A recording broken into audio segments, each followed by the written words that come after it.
तो हम लोग आगे बढ़ते हैं और ईथर के केमिकल प्रॉपर्टीज पर चर्चा करने चलते हैं। अरे बेटा, ईथर के केमिकल प्रॉपर्टीज में जो सबसे पहला रिएक्शन हम लोग चर्चा करने चल रहे हैं वो होगा reaction with hello acid. Reaction with क्या चीज? Reaction with hello acid. सभी लोग बहुत ध्यान से देखना, ईथर में एक यही रिएक्शन तो है ध्यान से देखने लायक। जैसे मान लो हम आपके सामने दो ईथर ले रहे हैं, हम आपके सामने एक ईथर ले रहे हैं ऐसा, ये CH3O और यहाँ पर CH2CH3, इथाइल मिथाइल ईथर, और एक दूसरा ईथर ले रहे हैं जिसमें इधर इथाइल है और दूसरे तरफ आइसोप्रोपाइल या टर्शियरी ब्यूटाइल है, दूसरे तरफ टर्शियरी ब्यूटाइल है, ये ऐसा ईथर है। और इसको भी हमने H+ से रिएक्शन करवाया है, इसको भी हमने H+, क्योंकि हैलो एसिड से रिएक्शन करवाना है तो H+ से हमने रिएक्शन करवाया है। दोनों में इंटरमीडिएट जो बनेगा उसमें कोई शक नहीं होना चाहिए, दोनों में इंटरमीडिएट ऐसा ही बनेगा।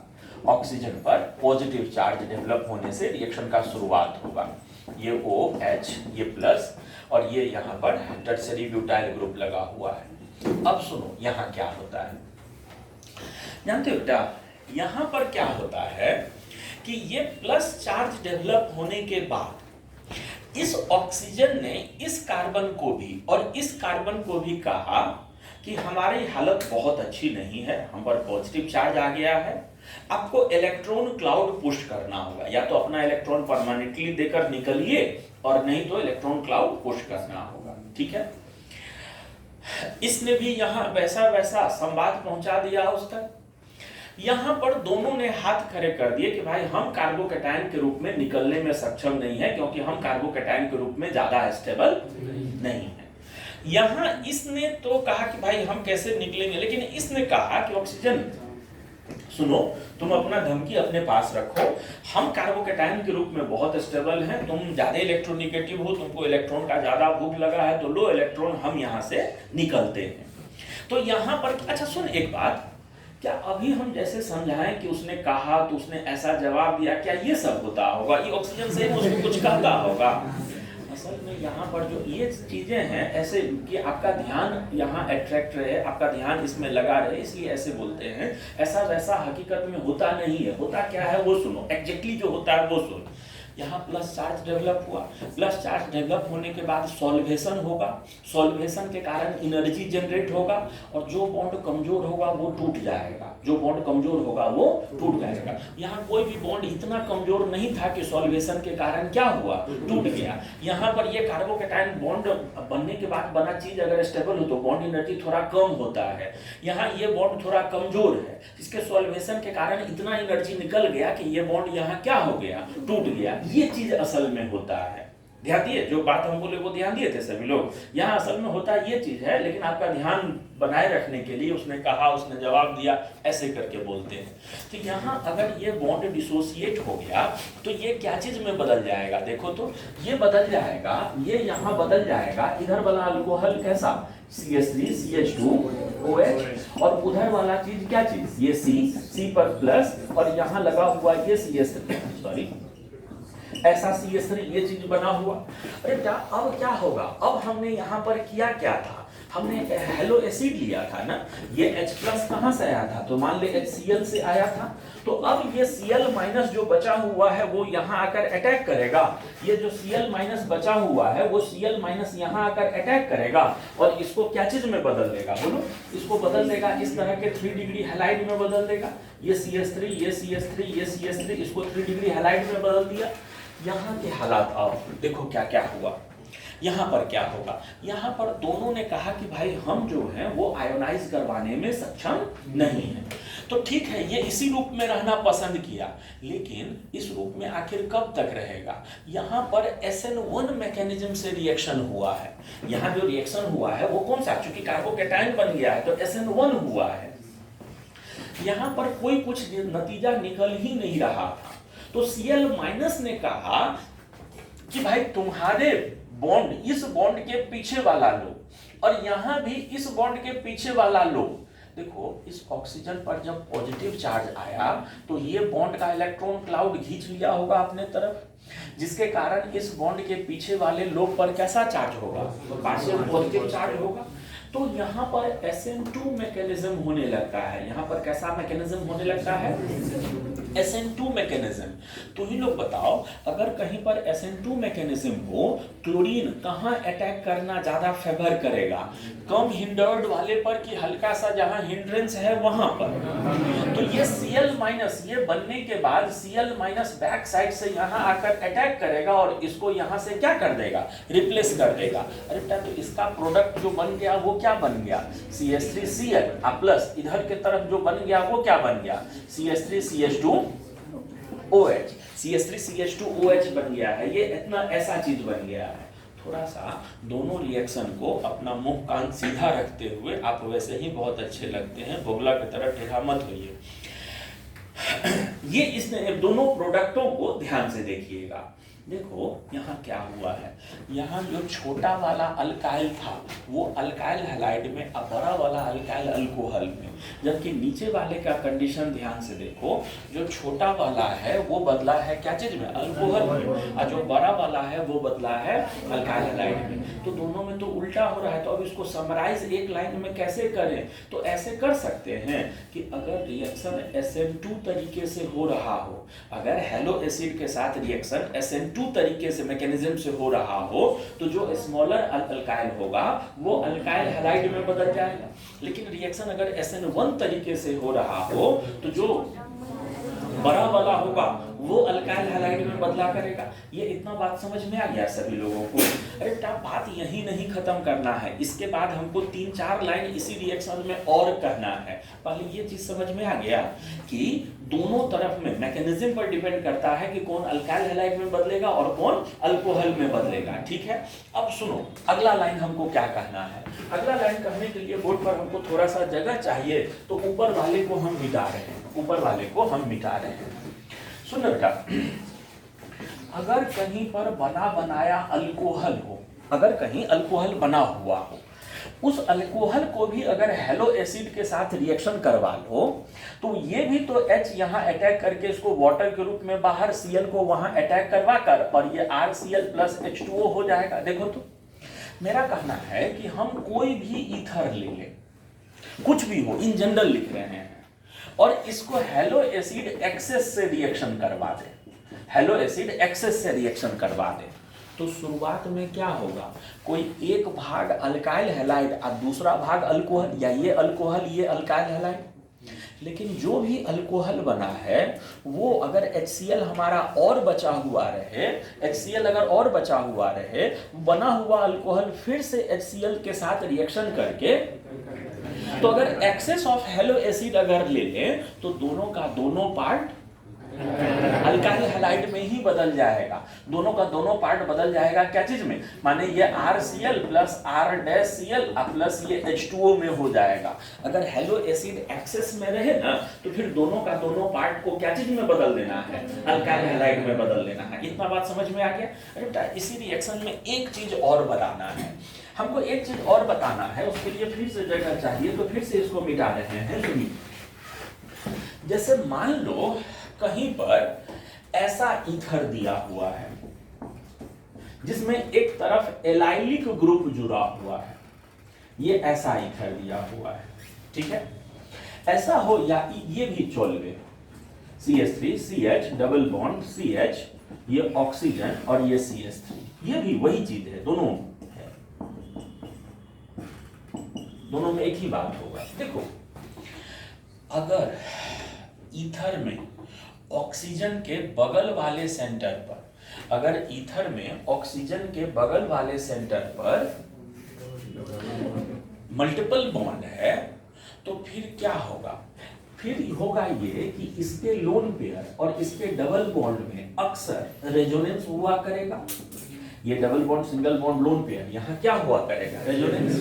अरे बेटा, यहाँ जब भी रेजोनेंस होगा, यहाँ पर जब भी रेजोनेंस होगा, तो यहाँ बॉन्ड ऑर्डर कितना है, ये जब बॉन्ड लोन पेयर इधर शिफ्ट होगा तो इन दोनों के बीच में कितने बॉन्ड हो जाएंगे, डबल बॉन्ड हो जाएंगे।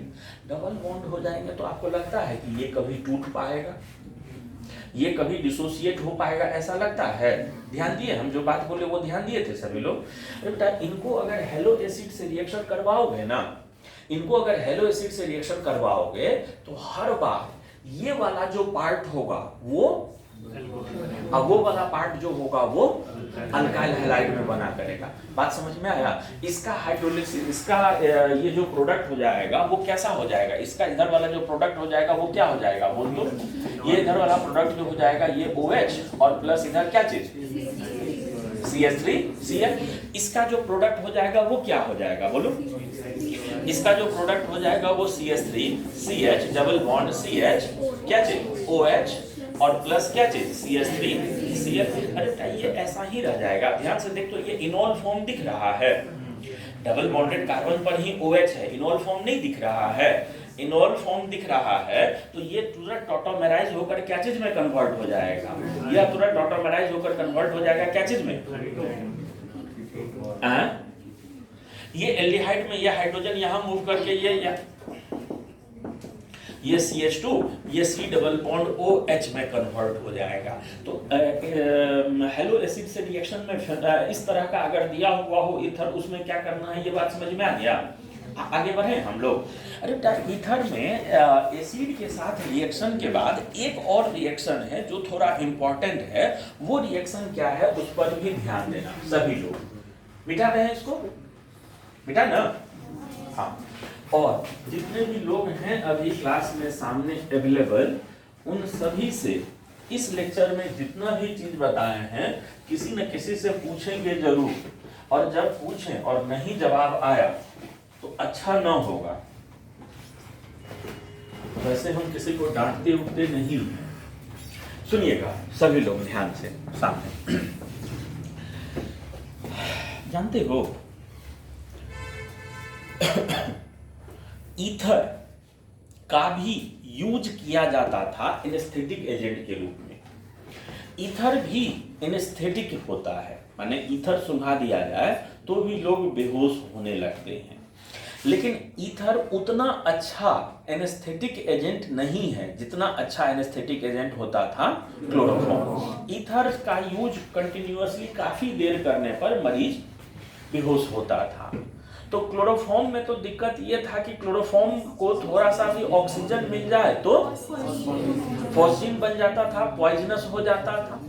क्लोरोफॉर्म में भी इस तरह का दिक्कत है। ईथर में भी इस तरह का दिक्कत है। होता क्या था कि अगर ईथर को थोड़ा सा सनलाइट और ऑक्सीजन मिल जाए, अगर ईथर को थोड़ा सा और ऑक्सीजन मिल जाए तो वो ईथर पर ऑक्साइड में कन्वर्ट हो जाता है। वो कन्वर्ट हो जाता था क्या चीज में? ईथर पर ऑक्साइड में कन्वर्ट हो जाता था। अरे बेटा ईथर पर ऑक्साइड कोई पॉइजनस नहीं होता है, वो हल्का सा एक्सप्लोसिव होता है नेचर में। तो इससे मरीज को दिक्कत नहीं था, इससे दिक्कत था जो इसका माने यूज करने वाले थे मरीज पर, उनको दिक्कत है। जैसे ईथर पर ऑक्साइड मानो वो ईथर का बोतल है, उसमें ईथर में ऑक्सीजन चला गया है, वो ईथर पर ऑक्साइड में बदल गया है। अब यूज करते समय अगर उसको अचानक से झटका शेक, अचानक से उसको उठाया जाए, बहुत झटके के साथ उसको शेक किया जाए तो वो ईथर पर ऑक्साइड टूटकर और बोतल को एक्सप्लोड करवा देगा। ठीक है, तो ये चीज है। अब ईथर परऑक्साइड कैसे बनता है उसका मैकेनिज्म पर हम चर्चा करने चल रहे हैं। सुनिएगा, हम बात करने चल रहे हैं क्या चीज के बारे में? तो ऑक्सीडेशन के बारे में हम बात करने जा रहे हैं। क्या चीज के बारे में? तो ईथर के ऑक्सीडेशन पर बात करने जा रहे हैं। सुनते चलना आप लोग। जानते हो बेटा, अगर मान लो कहीं पर कोई ईथर हो और इस ईथर को अगर थोड़ा सा सनलाइट मिल जाए और ऑक्सीजन मिल जाए तो यह ऑक्सीडाइज हो जाता है इस तरह के चीज में, यह ऑक्सीडाइज हो जाता है इस तरह के चीज में। इसी को हम लोग ईथर हाइड्रोपरऑक्साइड बोलते हैं। ठीक है, इसी को हम लोग बोलते हैं ईथर हाइड्रोपरऑक्साइड। और सुनो ना, यहाँ पर मैकेनिज्म जो इसका होता है उसको हम लोग बोलते हैं डाई रेडिकल मैकेनिज्म। जो मैकेनिज्म यहाँ पर इन्वॉल्व होता है उसको हम लोग क्या नाम से पुकारते हैं? उसको बोलते हैं डाई रेडिकल मैकेनिज्म बोलते हैं। ध्यान देना, सबसे यहाँ पर इस रिएक्शन में सबसे पहला काम क्या होता है कि ये ऑक्सीजन ऑक्सीजन के बीच में जो डबल बॉन्ड है, ये जब लाइट के कांटेक्ट में आता है तो एक बॉन्ड ओपन हो जाता है ऐसा। दो लगातार सेंटरों पर फ्री रेडिकल बन गया है, तो इसीलिए इसको क्या बोलते हैं, डाई रेडिकल। अरे एक चीज देखो,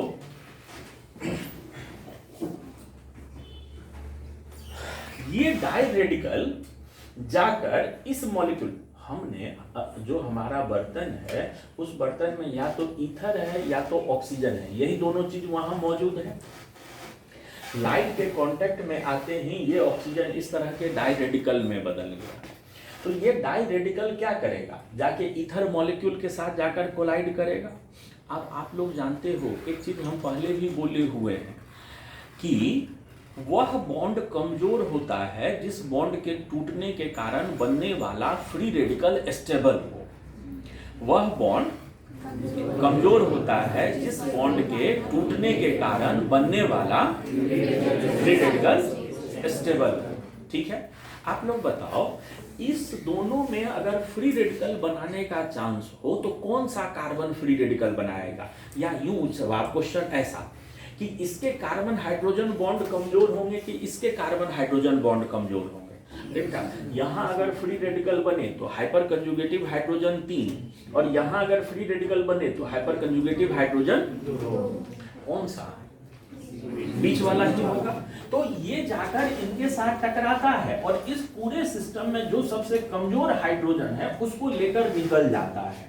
माने ये CH3 CH2, ये O और ये CH2 CH3, इसके साथ जाकर ये जाकर कोलाइड करता है और इसमें जो सबसे कमजोर कार्बन हाइड्रोजन बॉन्ड है उसको फ्री रेडिकल में बदलते हुए और उसका हाइड्रोजन लेकर निकल जाता है कौन? उसका हाइड्रोजन लेकर निकल जाता है ये डाई रेडिकल जो था आपका, ये साथ में OH और यहाँ ये फ्री रेडिकल, इतना चीज बनकर निकल गया है। ठीक है, अब देखो क्या होता है। अब होता ये है, ध्यान देना, बहुत से लोगों को लग सकता है कि सर ये जो बना है ये इसके साथ कंबाइन करके डायरेक्ट वही चीज जो बनाना है वही नहीं बन सकता है। अरे बेटा बात समझ, इसका संख्या बहुत कम होगा बर्तन में, इनका संख्या और इनका संख्या क्या होगा? कम होगा। जबकि इस तरह के फ्री रेडिकल्स का संख्या बर्तन में क्या होगा? ज्यादा होगा।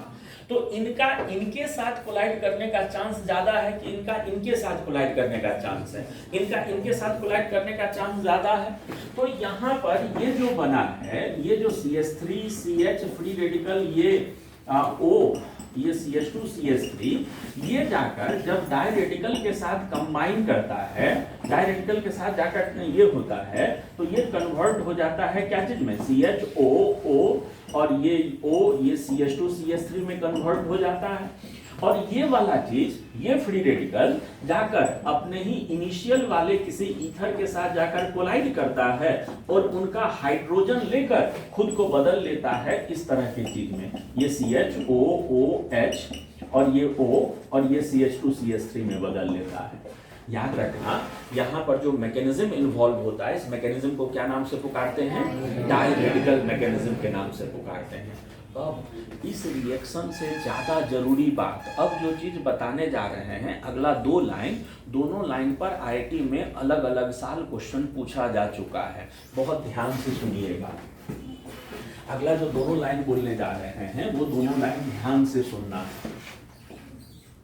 जानते हो बेटा, किसी भी ईथर के सैंपल में, कोई भी ईथर का बोतल है, उस बोतल में ईथर पर ऑक्साइड बना है कि नहीं बना? जैसे मान लो कोई पेशेंट है और उसको ईथर सुंघा के बेहोश करना है, तो इसमें ईथर पर ऑक्साइड बना है कि नहीं बना है, वो अगर पता करना हो तो इसके लिए अपने पास 2 टेस्ट है और वही दोनों टेस्ट एक एक करके हम बोलते चलते हैं, सुनते चलिएगा ध्यान से।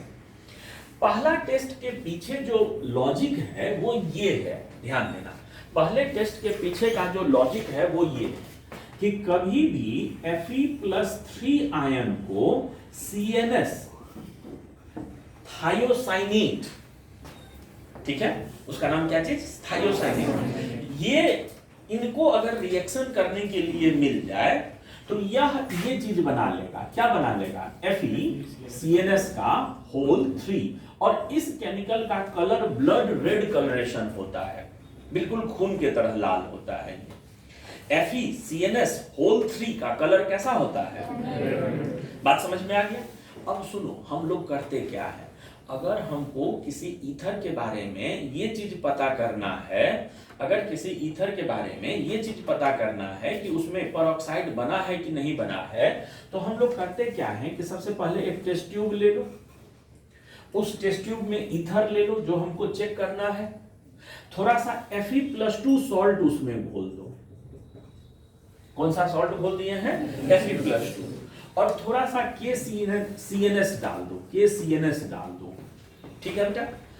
ऊपर में Fe+3 बोले हैं और सॉल्ट हमने कौन सा ऐड किया है, Fe+3। अगर अंदर वाले ईथर में ईथर परऑक्साइड बना होगा तो वह ईथर परऑक्साइड Fe+2 को ऑक्सीडाइज कर देगा, क्या चीज में, और वो Fe+3 इसके साथ कंबाइन करके पूरे सॉल्यूशन का कलर कैसा बना देगा, ब्लड रेड कर देगा। ये बात समझ में आ गया। ब्लड रेड, ये दोनों केमिकल ऐड होते ही ईथर में अगर ब्लड रेड अपीयरेंस आने लगा तो इसका मतलब है कि इस ईथर में क्या बना हुआ था, ईथर परऑक्साइड बना हुआ था। इतना बात समझ में आ गया, पक्का पक्का। हम आगे बढ़ते हैं। दूसरा जो टेस्ट है कि ईथर परऑक्साइड बना है कि नहीं बना है, वो सुनिएगा। क्या होता है कि स्टार्च पेपर जब आयोडीन के कांटेक्ट में आता है तो अपना कलर वो वॉयलेट कर लेता है। स्टार्च पेपर आयोडीन के इसमें आता है तो उसका कलर कैसा हो जाता है, वॉयलेट हो जाता है। स्टार्च पेपर होता है, स्टार्च पेपर आलू काट लो, कागज पे रगड़ दो, वही स्टार्च पेपर हो गया। और वो जब आयोडीन के कांटेक्ट में आएगा तो उसका कलर कैसा हो जाएगा, वॉयलेट कलर हो जाता है, ठीक है। स्टार्च पेपर जैसे लिटमस पेपर आता है ना लैब में, वैसे ही स्टार्च पेपर भी आता है। अब सुनो, हम लोग करते क्या है, हम लोग एक टेस्ट ट्यूब ले लिया, इस टेस्ट ट्यूब में हमने ईथर डाल दिया जिसमें हमको कंफर्म करना है कि ईथर परऑक्साइड बना है कि नहीं बना है, और उसमें हमने कोई आयोडाइड सॉल्ट डाल दिया। उसमें हमने क्या डाल दिया है, आयोडाइड सॉल्ट डाल दिया। अरे अगर अंदर वाले ईथर में ईथर परऑक्साइड बना होगा, अगर अंदर वाले ईथर में ईथर परऑक्साइड बना होगा तो आयोडाइड सॉल्ट अंदर में ऑक्सीडाइज हो जाएगा, क्या चीज में, आयोडीन में। I- आयोडाइड सॉल्ट का I- कुछ मात्रा में ऑक्सीडाइज हो जाएगा, क्या चीज में, आयोडीन में। और आयोडीन में ऑक्सीडाइज होने के बाद इस सॉल्यूशन में स्टार्च पेपर डालेंगे तो उसका कलर कैसा हो जाएगा, वॉयलेट हो जाएगा। बात समझ में आ गया। तो स्टार्च पेपर का वॉयलेट कलरेशन अपीयर होना कंफर्म कर दिया है कि इसमें भी परऑक्साइड बना हुआ था। तो परऑक्साइड बनने को कैसे कंफर्म करते हैं, ये बात समझ में आ गया है। परऑक्साइड फॉर्मेशन को कैसे कंफर्म करते हैं, ये बात समझ में आ गया। सुनो, आगे बढ़ते हैं। ईथर के कुछ छोटे छोटे रिएक्शंस के बारे में, दो मेन रिएक्शंस थे जो कि आपको याद रखना था। बाकी और जो छोटे छोटे रिएक्शंस हैं उस पर हम चर्चा करते चलते हैं, सुनते चलना। पहला हाइड्रोलिसिस। हाइड्रोलिसिस, अगर हम लोग कहीं पर कोई ईथर ले लें और इसको हम लोग वाटर के साथ रिएक्शन करवा दें तो दोनों का दोनों भाग जो है वो बदल जाता है, क्या चीज में, दोनों का दोनों भाग जो है वो बदल जाता है अल्कोहल। दूसरा reaction with PCl5, reaction with PCl5। अरे बेटा, कोई ईथर हम लोग लिए हुए हैं और इनको रिएक्शन करवा दो PCl5 के साथ या SOCl2 के साथ, तो दोनों के दोनों भाग को ये बदल देगा अल्काइल हैलाइड में। दोनों के दोनों भाग को, इसको भी RCl में, R' को भी Cl में, और खुद POCl3 बन जाएगा। ये अगर लिए हुए होंगे तो वो SO2 बनकर निकल जाएगा, ठीक है। ईथर पर ऑक्सीडेशन और रिडक्शन का बहुत प्रभाव नहीं पड़ता है। ईथर न तो बहुत जल्दी ऑक्सीडाइज होता है और न बहुत जल्दी रिड्यूस होता है, ठीक है। जानते हैं ईथर में ऑक्सीजन के पास लोन पेयर होता है। ईथर में ऑक्सीजन के पास क्या होता है, लोन पेयर होता है। तो लोन पेयर होने के कारण वह लुईस बेस जैसा भी बिहेव करता है।